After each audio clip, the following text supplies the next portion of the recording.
From the peaks of the French Alps, my American friend and fellow cycling YouTuber Mitch Boyer and I tackle one of the Tour de France's most epic climbs, leaving Mitch feeling unwell. Oh, I'm dead though. And me sounding like I'm being penetrated. So, how did we end up here? So tomorrow, the best pro cyclists in the world are going to be racing up the Col du Galibier. And today, with the same drinks as the pros, thank you Ketone IQ for sponsoring this video. We've got a couple of YouTube dickheads. Sorry Mitch, is it okay if I call you a dickhead? Tongue in cheek, of course. We're going to be attempting to hold Grupetto pace, which is basically the cut-off time for the Tour de France. The last group of cyclists that'll be going up this mountain. We've spoken to a few people that we'll share with you as we go up the climb, what they say, but we reckon about 4.1 watts per kilo. So, Mitch, what do you got to hold? Around 300 watts. I got to hold 320 watts at 78 kilos. This morning, I was probably going to have to hold 400 watts thanks to Singapore Airways and a couple of long-haul flights. And then once Mitch and I sort of dropped dead, probably a quarter way up the hill, we're then going to regroup ourselves and then we're going to try and race each other. So, let's get into it, Mitch. So here we go. How long can we last at 4.1 watts per kilo? And for those unaware, this calculation, 4.1, is based on how many watts you can produce on a power meter over a certain period of time divided by your body weight. On the screen from left to right, we have the mountain segment course, cadence, time, watts, kilometers per hour, but on Mitch's setup, we have miles per hour. Heart rate, my max is about 184 beats by the way, and Mitch's is a touch over 200, and the gradient. As we get into this, the big consideration here is altitude. We're going to be climbing up to 2,600 meters above sea level, or that's over 8,500 feet. We're also starting at 1,300 meters. So what does that mean? If I pull up a graphic here from My Sports, and I'll link to their article below, which references the science on this, you can see altitude performance losses start kicking in at as little as 100 to 300 meters, but really kicks in at around 1,000 meters with a 2 to 4% performance detriment.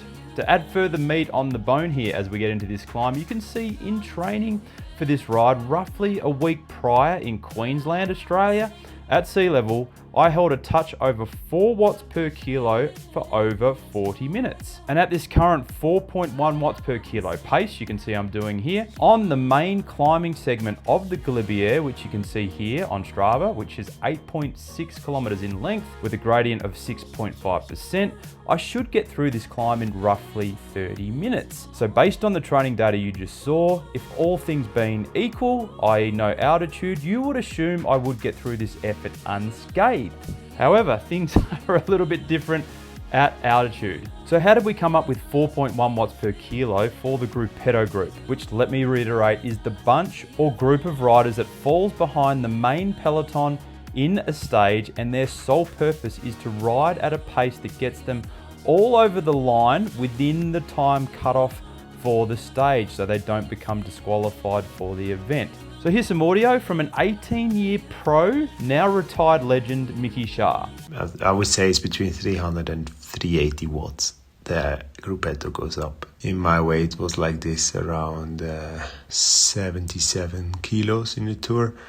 300 to 380 watts. That was normally an easy Grupetto pace where you make it nice and safe in a time cut. I hope this information helps you a bit. Wish you a nice day. Ciao, ciao, Cam.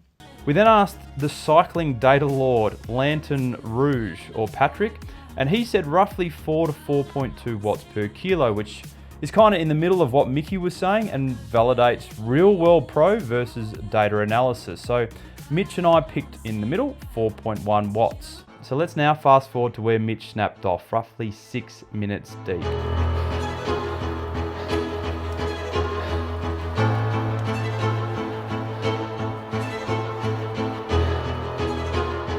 Go Michi!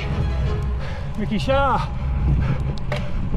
So Mitch, Grupetto pace, snapped off around 6 minutes. What happened? So when we started, I was feeling really confident. The last couple months on the group ride that I do, I can hold around 310, 320 watts for 14 minutes. I thought this will be easy. What I failed to account for was jet lag and, more importantly, altitude. I completely blew up around 5.5 minutes. I tried to hold on, and then I just watched you ride off into the distance. Altitude, being not as strong, all these things contributed to my epic loss today. Over to you, Cam. So now it's just me. Let's enjoy some scenes and some suffering on the Galibier. And while we do this, I did want to thank Ketone IQ for sending both Mitch and I over to be part of the Stage 4 Tour de France behind the scenes with Ketone IQ and their partner Visma Lisa Bike. You will see at the bottom of the climb I had a shot of one of their new peach flavoured ketone and caffeine supplements combined. And can I just say, don't take this immediately before you smash yourself. I was tasting peach the whole way up the climb. I'd say give yourself roughly 30 to 60 minutes after taking this supplement if you want to get the true benefits. And according to some research, peak EPO levels after exercise were 20% higher on ketones. I'll link to a channel discount code for Ketone IQ below, and thanks once again, Ketone IQ, for bringing me over to France. So here you can see me now really suffering.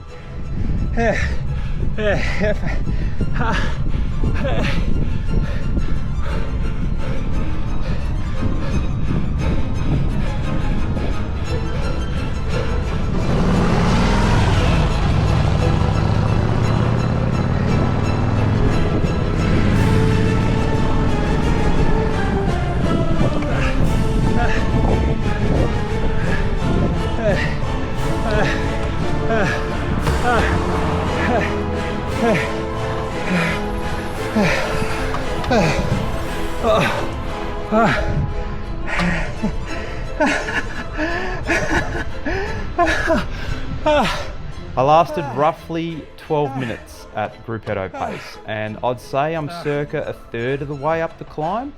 Right now, I'm feeling like I've just smoked a pack of Marlboro Reds. The lungs are on fire. I then waited for Mitch.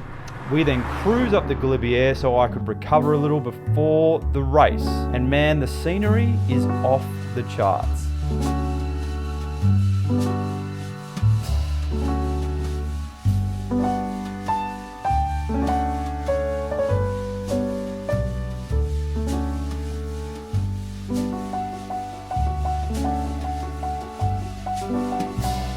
So here we are, I'd say the final quarter of the Galibier climb, and yes, I did need a long time to recover, but we're off and racing. Watch it go vroom, vroom. I told her mom that I was soon. Knew as a child back in the womb. Oh, told her step back, I need my broom. Hop in the car, watch it go vroom. Mitch, did you plan to attack me out of the gate? Well, since I knew you had more stamina than me, I had to have some kind of psychological warfare going on. And I figured if I just pounce around the corner, maybe I could kind of get a jump on you. But as you can see, I'm hurting, man. Just trying to stay on the wheel.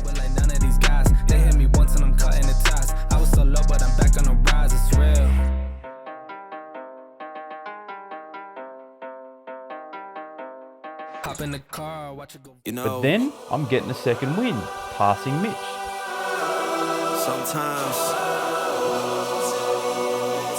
this life can get rough.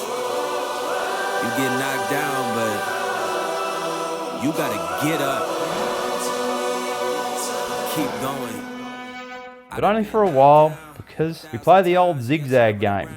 1,000 miles, feeling so tired, but you know I can't stop now. Came way too far, won't throw in the towel. It ain't looking real good, but I won't give up. Pac said that I gotta keep my head up, so I ain't going nowhere. Yeah, I'm standing right here. Demons all around, but I ain't got no fear. You can kick me around, but I won't stay down. I run this town, ain't backing down. We going them rounds. Yeah, the winds will blow, but these roots too deep. I'm on my feet, the underdog, and I won't be beat.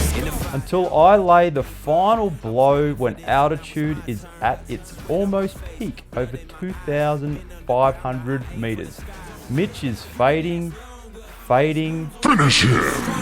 Don't give up now, yeah, you gotta climb. But we give it to all until the end, until the end of time. We ain't going nowhere. We'll be standing right here until the end of time. Till the end of time. We ain't going nowhere. We'll be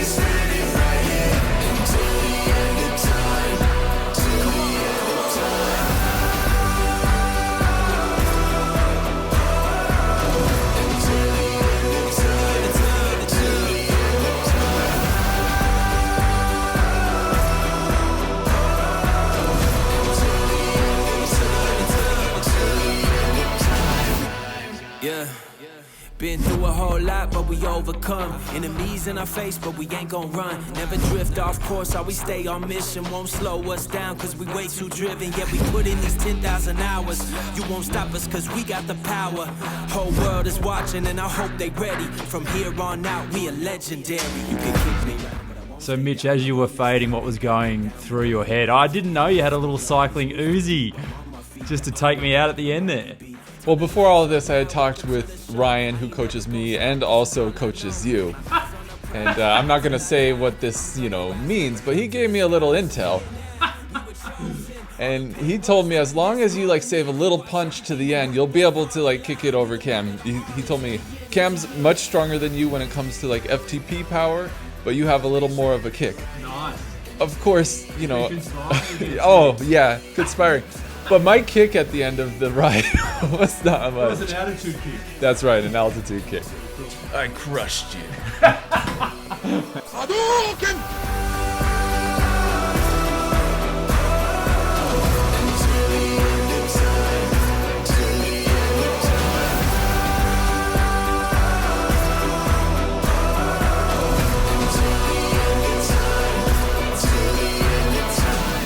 Hey, if you've gotten value from this video, please don't forget to give it a like, and I'll catch you in the next one.